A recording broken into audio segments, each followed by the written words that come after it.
Hey Amara Vida family, so this tutorial is going to show you how to incorporate Google Sites into Canvas. So what you're going to do is go ahead and open up your Google Sites, and you're going to get there by going to Google.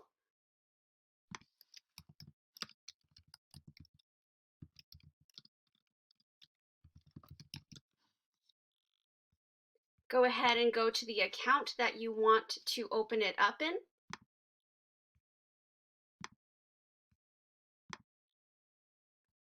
Then you're going to click on your waffle.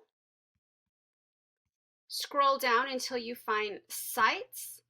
If you can't find Sites, I didn't see it there, I'm just going to go to sites.google.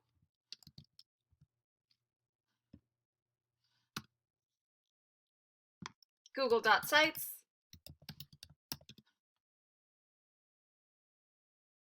Oh, I'm using DuckDuckGo, which actually protects like your privacy a little bit better. So normally you would just go right into there. Google Sites would just open for you. So it did make it an extra step, but that's okay because it's good to learn. And this is opening up my other platform. So I'm going to go right here. Here we go. So let's say that this is the site that you're going to be using for your class or for your business or whatever you're going to do. I definitely recommend learning how to use a Google Sites software before you jump into something that's a little bit bigger, so that you learn about the platform. It's very basic. There's not a lot of tools involved. Okay, so right here, you're going to click on this share button.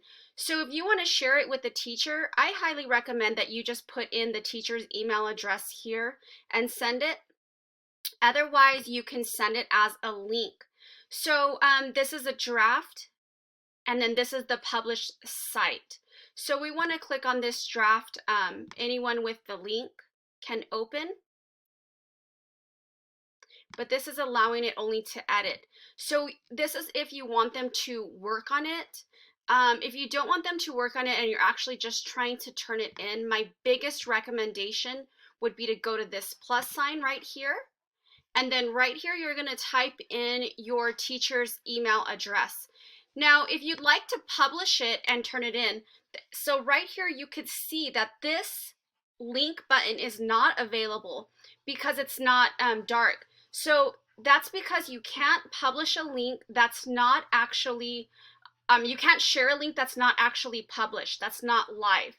So you would need to go right here to the publish button. And then right here, it's going to show you the site that you're going to have. So if there's something that you want, so let's say that this is my Google Classroom, and you see how that adds on at the end right here.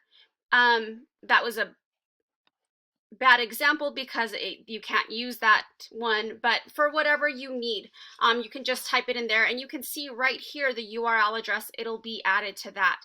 Now, if you're a professional and you don't want this sites.google.com/view, I suggest using a different platform because this one is free. So definitely good as you're learning and as you are barely maybe starting out your business and don't want to put a lot of money into it. And then for your kiddos, if they have anything, and depending, of course, on their age, I would definitely turn this button off. That way public search cannot find it. Okay, so once again, your options to turn in.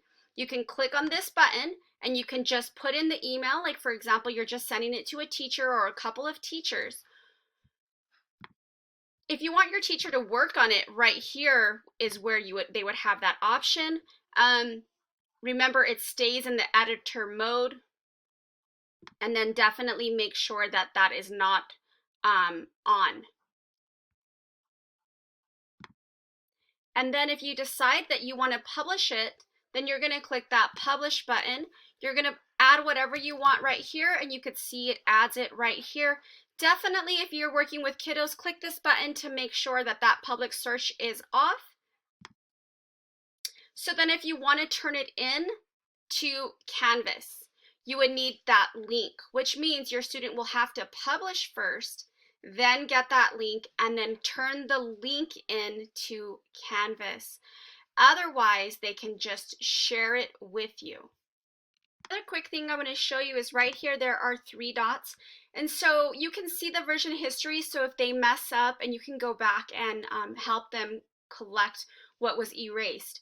Duplicate sites. So this would be something cool. Like if you're going to send it out as a teacher and you know what you want, let's say that you know what you want up here in this area, or you know what you want here for them and you want them to remain consistent, then you can definitely duplicate the site, and then the teacher can go back in and add it with their students. So you have a lot of options with Google Sites. I hope this video helped you. If you like it, please click the like button, share, and subscribe.